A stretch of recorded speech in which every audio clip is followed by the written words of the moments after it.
राजद्रोह पर केंद्र ने दूसरा एफिडेविट दिया है। राजद्रोह पर दोबारा विचार करने को केंद्र तैयार है। ये समय की बड़ी खबर जो है जानकारी मिल रही है। दरअसल राजद्रोह को लेकर लगातार एक लंबी चर्चा चलती रही है। कई राजनीतिक दल राजद्रोह को खत्म करने के लिए धारा 124A पर विचार करने की बात कही गई। अब उस पर याचिका के लिए जो बात तस्वीर सामने आई, उसमें अब केंद्र सरकार राजद्रोह पर दोबारा विचार करने को तैयार है। ये जवाब दिया गया है। धारा 124A पर फिर से विचार करेंगे।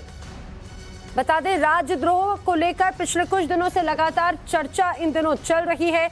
विशेष तौर से हमने देखा था कि महाराष्ट्र में राजद्रोह की जो तस्वीर नजर आई थी, नवनीत राणा और उनके पति रवि राणा हाल ही में राजद्रोह पर उन पर केस दर्ज था। उसके बाद में जेल से बाहर आई हैं। हालांकि आज वो दिल्ली आ रही हैं, लेकिन इस पूरे मामले को लेकर भी अब जो तस्वीर नजर आती है, राजद्रोह पर केंद्र ने दूसरा हलफनामा दायर किया है और ये कहा गया है कि राजद्रोह पर केंद्र एक बार फिर से विचार करने को तैयार है।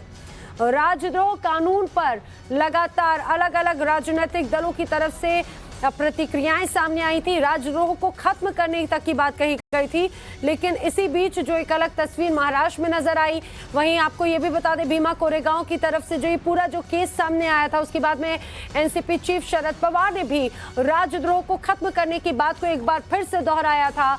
वहीं दूसरी तरफ इस पर अलग अलग समय पर कई बार याचिकाएं भी दायर की गई हैं। अब राजद्रोह पर केंद्र ने दूसरा हलफनामा अपना दायर किया।